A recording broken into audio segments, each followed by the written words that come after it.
أسلمنا ودعوا مالته يسو سونته يميمان النته يلبي ترتا يسرى كلاته شيخ خالد ባለፈው ጊዜ በፍልስጤም ሂጅራ በተገኙበት ጊዜ በጣም ማራኪ ንግግር ነበር ያደረጉት በወቅታዊ ጉዳይ ላይ ተንተርሰው ታሪክን እየተጠቀሱ ወደ ኋላ ወደ ሱሐቦችም እየመለሱ እጅግ አስገራሚና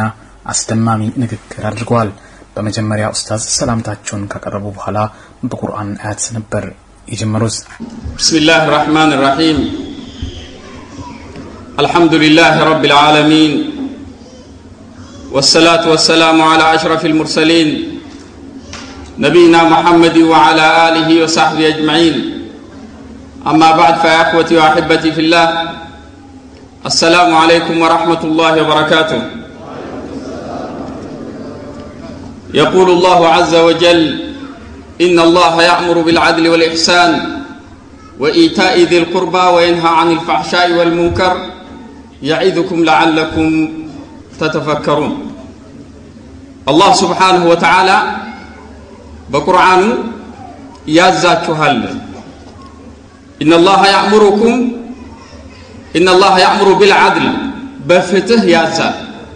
يهي الله سبحانه وتعالى تأزازنا شيخ خالد فتحنا اسملكتو سفالة جلس أرشقوال ابن تيمية اندي سيرو اسلافته تناغروال سيرو بمثالي تكسو شيخ الإسلام ابن تيمية رحمه الله فتحن بتملكته من دنيالو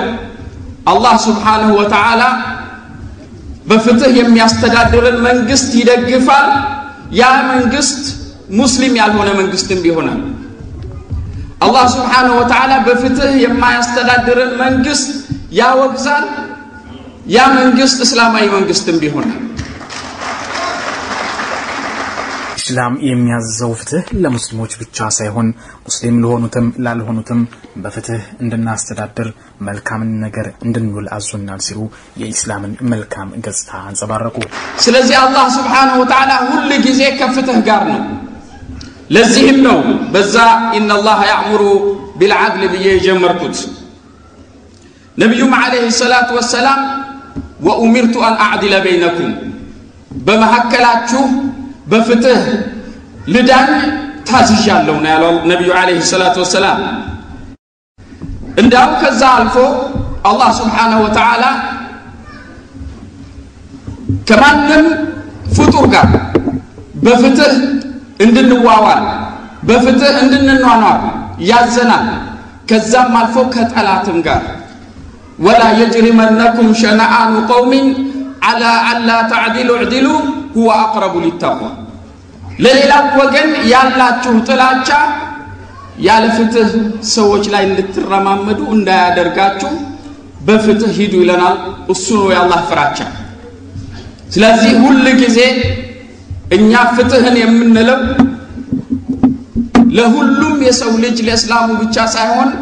ولقد كرمنا بني ادم الله سبحانه وتعالى የሰው ልጅ አክብረናል ብሎ እንዳለው ውሃ ለሁሉም ልጅ እንደሚያስፈልገው የሰው ልጅ አየር ለሁሉም የሰው ልጅ እንደሚያስፈልገው ፍትህ ደግሞ ለሁሉም የሰው ልጅ ያስፈልጋል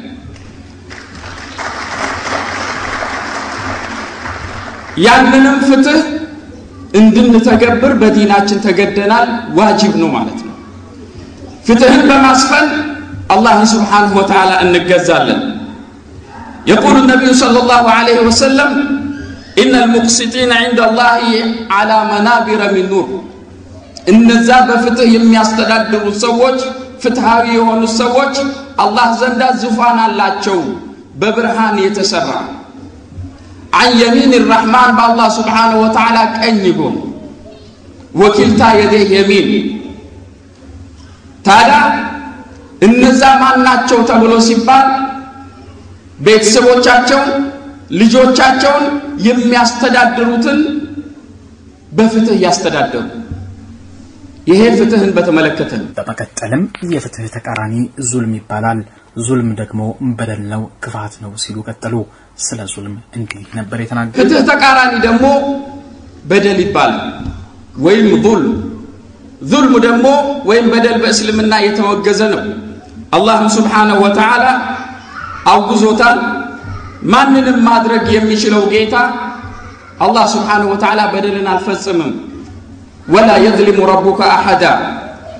ጌታ አላህ Subhanahu Wa Ta'ala ማንንም አይበድልም ብሏል በሐዲስ القدسي الله سبحانه وتعالى من ይለናል إني حرمت الظلم على نفسي وحرمت بينكم فلا تظالموا በደልም በራሴ ላይ እርም አድርጌያለሁ በእናንተም መካከል እርም አድርጌዋለሁና አትበዳደሉ ስለዚህ መበደል ትልቅ ወንጀል ነው الظلم ظلمات يوم القيامة الله በራሱ ላይ እርም ያደረገው በእኛም መካከል እርም ያደረገው ትልቅ ወንጀል መሆኑን ስለምናውቅ ማንንም የምንበድል ህዝቦች አይደለንም የፍትህ ታጋዮችና የፍትህ ሰራዊቶች ነን ታዲያ የተበደለን ሰው ደግሞ ከጎኑ መቆምን ዲናችን ያዛል በማንኛውም መንገድ በገንዘቡ በክብሩ በዜግነቱ ወይም በማንኛውም በእምነቱ የተበደለን ሰው ከጎኑ መቆም እስላማዊ ግዴታችን ነው يقول الله سبحانه وتعالى وإن استنصروكم في الدين فعليكم النصر بدين ጉዳይ ላይ እርዳታ የተጠየቃችሁ ጊዜ ድጋፋችሁን ስጡ ይለናል الله سبحانه وتعالى ويقول النبي صلى الله عليه وسلم إذا رأى الناس الظالم فلم يأخذوا بيده أوشك أن يعمهم الله بعقاب من عندي سوج بداين አይተው ብለው ያንን በዳይን ያላቆሙት እንደሆነ በላ ያጠቃልላቸዋል ስለዚህ በዳይን ማቆም የእስላማዊ ግዴታችንና አላህ Subhanahu Wa Ta'ala ያዘዘን ጉዳይ ነው በተለይም የረሱል ሰለላሁ ዐለይሂ ወሰለም ሐዲስ ጠቅሰው የተናገሩት ንግግር የብዙዎችን ልብ ይማርክ ነበር ረሱል ሰለላሁ ዐለይሂ ወሰለም ለተበዳዩም ለበዳዩም አግዙት ብለው ነበር በዳዩንስ በመናገዘዋለን ብለው ሱሐቦች ሲጠይቁ ለበዳዩማ በደሉን እንዲያቆም አግዙት ብለው ነበር ይህን ንግግር ሼህ ኻሊድ ሐዲሱን በሚገባ ተርጉመው ከወቅታዊ ጉዳይ ጋር አዛምደው በሚገርም ሁኔታ አቅርበው ተመልካቹን አድማጩን አስደምመውታል ويقول النبي عليه الصلاة والسلام انصر أخاك ظالما أو مظلوما ወንድምህን በዳይም ከሆነ ተበዳይም ከሆነ አግዘው ከጎኑ ሁን ይላል عليه أفضل الصلاة والسلام ታዲያ ሰሃቦች ነብዩን عليه الصلاة والسلام ጠየቋቸው ተበዳይ ከሆነ እናግዘዋለን ከጎኑ እንቆማለን ያ ሰው በዳይ ከሆነ እንዴት ነው ምናግዘው እንዴት ከጎኑ እንቆማለን ብለው ሲጠየቁ قال تمنعه من الظلم ከበደል ትከለክለዋለህ نعم ዛሬ ወንድሞቻችን በኢትዮጵያ ያሉ ሙስሊሞች ተበድለዋል ከጎናቸው መቆማቸውን አላህ እናስመሰክራለን አላህ Subhanahu Wa Ta'ala በዚህ ላይ ነስር ይስጠን በዳይ ደግሞ የበዳይ ወዳጆች ካላችሁ አግዙት በዳዩ የምታግዙት ከበደሉ እንዲቆም በመምከር ነው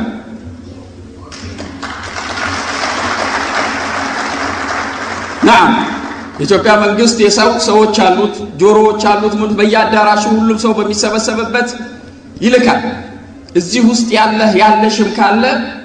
ይሄንን መልእክት አድርሱልን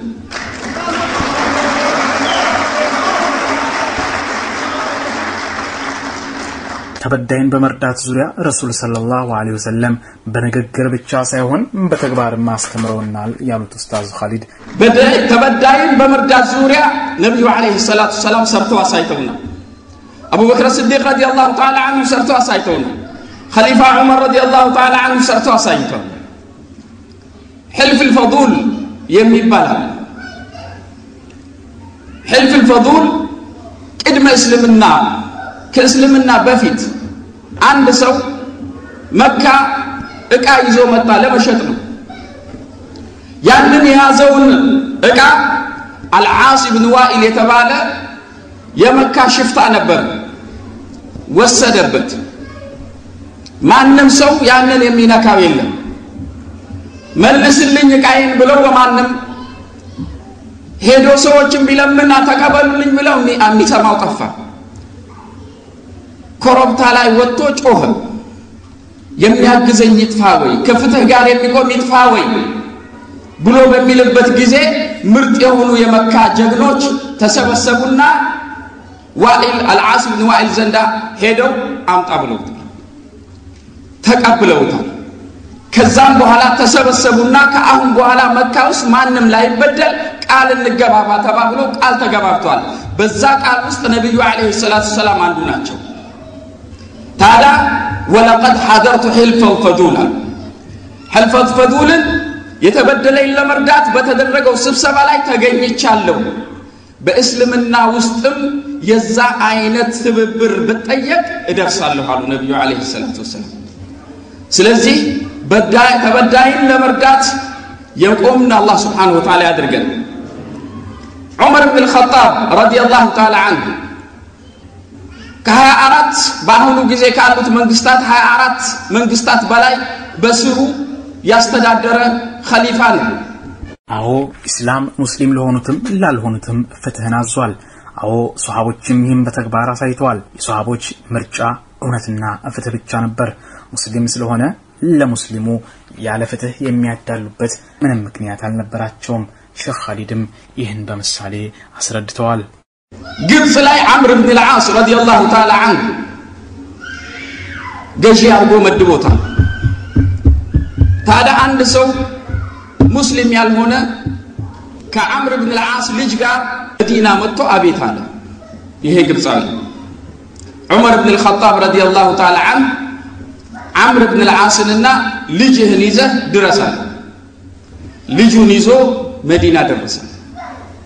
ይሄንን ግብጻዊ ወሰደና ይሄን ቀበቶ እንግዲህ እሱ እንደገረፈ ይሄንን ልጅ ገረፈው አባቱንም ገረፈው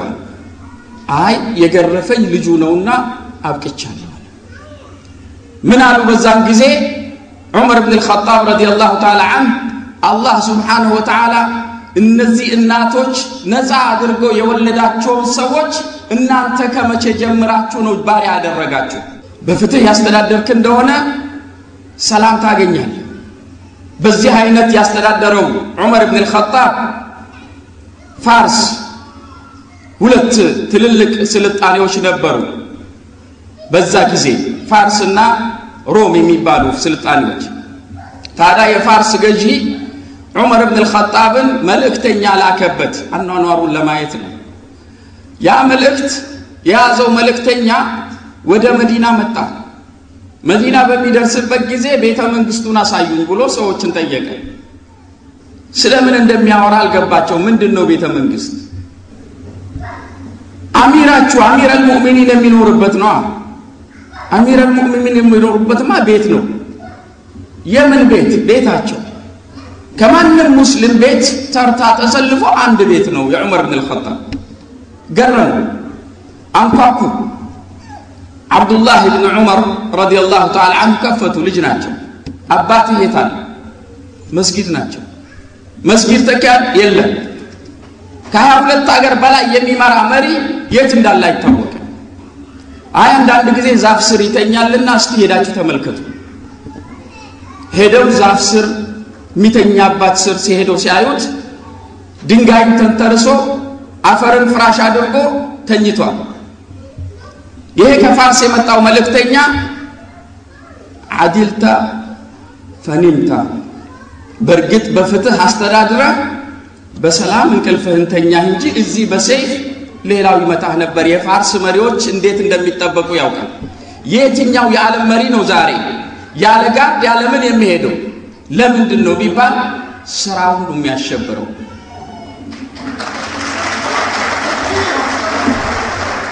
ሙስሊሙን አሸባሪ ነው የሚለው ራሱን ይመርምር ሲሉ ይጠይቃሉ ሼክ ኻሊድ ሙስሊሙ አሸባሪ የሚል ራሱን ይመርምር ህዝባዊ ፖሊስን አሸባሪ የሚለው ማን ነው ሌባ ብቻ ፖሊስ የሚፈራ ህዝባዊ ፖሊስ የኢትዮጵያ ፖሊስ አይደለም ህዝባዊ የሆነን ፖሊስ የመንግስት ፖሊስ አይደለም ህዝባዊ ፖሊስን የሚፈራ ሌባ ብቻ ነው ወንጀለኛ ብቻ ነው ምክንያቱም ስራው ነው ፖሊስን የሚያስፈራው ይሄንን የኢትዮጵያ ሙስሊም ሰላማዊ እንቅስቃሴ ሽብርተኛ የሚል የሚሸበር ካለ በርግጥ ያ ጥያቄ ውስጥ የሚገባ አትሸበሩ ልትለው አትችል የተሸበርከው ግን ሙስሊሞቹ ሳይሆን አሸበሩ ፖሊሱ ሳይሆን ያሸበረ ስራ ነው ያሸበረ ያንን ነው ዑመር ኢብኑ አብዱል አዚዝ እንዲህ ብለው ነበር ሲሉ የፍትሃዊውን አምስተኛው ኸሊፋ የሚባሉትን ምርጥ የእስላም ልጅ ታሪክ አወሱ ሼኽ ኻሊድ ዑመር ኢብኑ አብዱል አዚዝ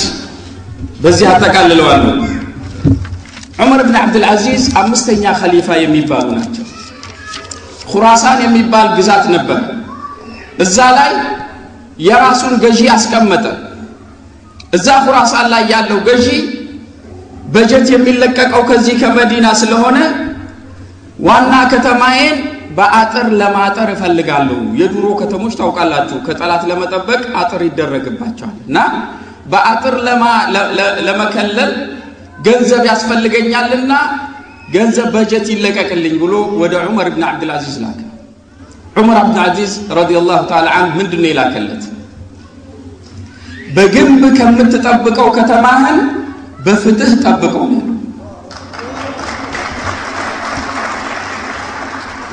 ግንብ ሊፈርስ ይችላል ፍትህ ያገኘ ህብረተሰብ ግን ማንንም ጠላት አያስገባም እውነት መደፈሩ ሐቅ መጣሱ ኢትዮጵያን እንደመድፈር ይቆጠራል ኢትዮጵያ እየተደፈረች ነው ሲሉ ገለጹ ሼኽ ኻሊድ የኢትዮጵያ መንግስት ፍትህን በማፍረሱ ኢትዮጵያን እየደፈራት ነው ኢትዮጵያ ለጠላት ያጋለጣት ነው ኢትዮጵያ ለአሸባሪዎች እየከፈተ ነው ሽብር ኢትዮጵያ ውስጥ የለም ሽብር ቢኖር ሽብርን ያስረገዘው ኢትዮጵያ መንግስት ነው የሚያስወልደው የኢትዮጵያ መንግስት ነው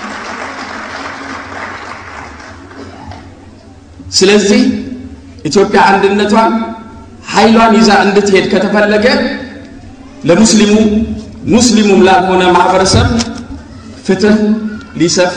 እኩልነት ሊሰፍን ይገባል እንላለን ታዲያኛ እንደ ሙስሊሞች ይህንን እስላማዊ ግዴታ ከተበደለው ሰው ጋር መቆመን እንዴት ነው የምንወጣው በመጨረሻም አሉ ሼኽ ኻሊድ ጥሩ ኢማን ያለው ውስጡ በእስላም ፍቅር የተሞላ ሰው ያንድ ወንድም ችግር ለሌላ ይሰማዋል እኛ ምንም እንኳን በአሜሪካን ሀገር ብንገኝም የሙስሊሞች መነካት የሙስሊሞች መጠቃት ልባችንን ያመናል ነብዩ አለይሂ ሰላቱ ወሰላም مثل المؤمنين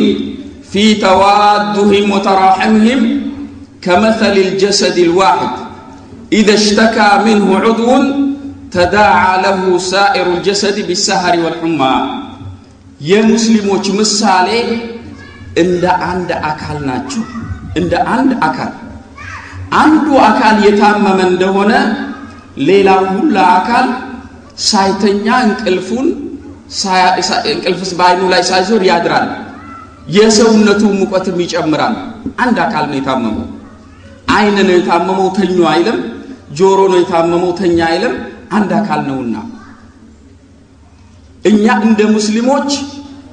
ኢትዮጵያ ውስጥ ያሉ ሙስሊሞች በሚነኩበት ጊዜ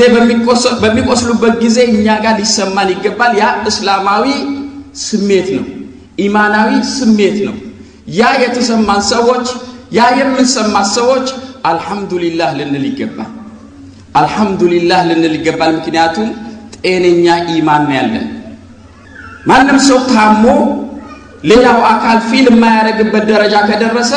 ያ አካል የከፋ ችግር አለ ጀነራሶች ነን ይሄንን ለማስመስከር ኢንሻአላህ